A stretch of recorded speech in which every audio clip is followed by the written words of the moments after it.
Terima kasih pemirsa, Anda masih bersama di Berita dan Bincang Terkini. Pemirsa, Koalisi Masyarakat Sipil Peduli Demokrasi meminta Mahkamah Konstitusi melakukan eksaminasi atas dalil hukum yang dibuat Akil Mukhtar dalam putusan perkara sengketa pemilu Kada Provinsi Bali. Pasalnya, dalil hukum Akil Mukhtar tersebut dinilai dapat mengancam terwujudnya pemilu yang demokratis pada 2014 mendatang.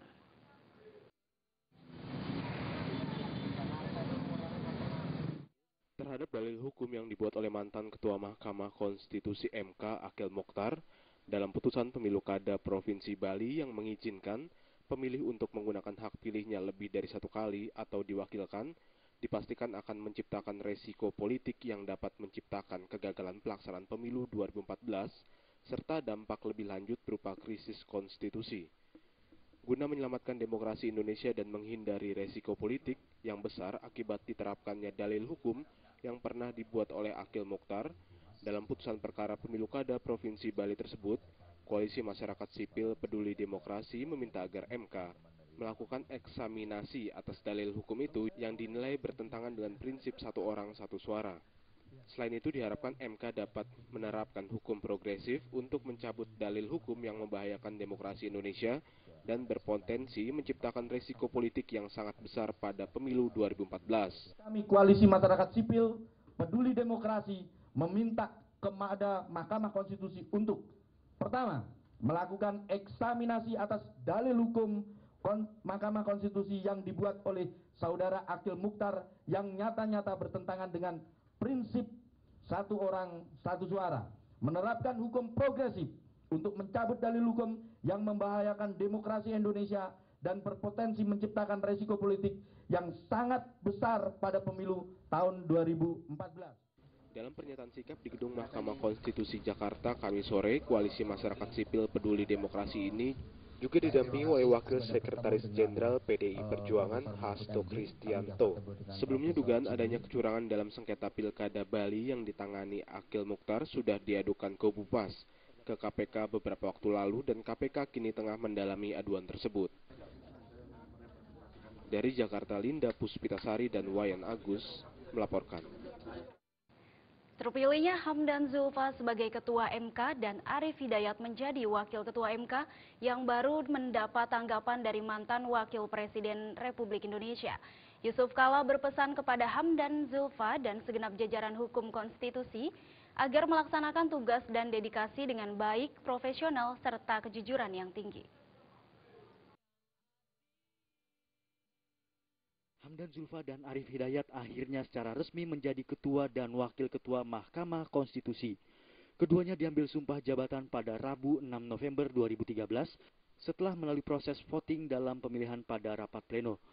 Hamdan terpilih menjadi Ketua MK menggantikan Akil Mukhtar yang saat ini menjadi tersangka di KPK dalam kasus dugaan suap sengketa Pilkada.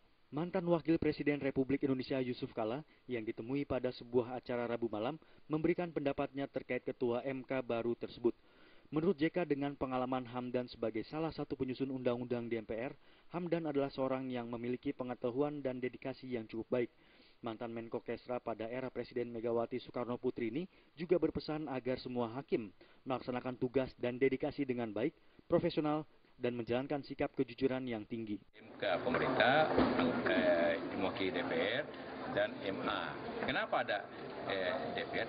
Karena DPR lah yang mengetahui asal-usul undang-undang itu apabila keliru dan sebagainya. Dan itulah Hamdan itu orang yang baik dan orangnya pengetahuannya cukup dan juga orang punya dedikasinya baik. Dari Jakarta, Rudi Wijaya melaporkan. Hingga kini masih ada 10 juta daftar pemilih tetap yang bermasalah. Fraksi Hanura mendesak KPU untuk menyelesaikan polemik daftar pemilih tetap hingga akhir Desember 2013.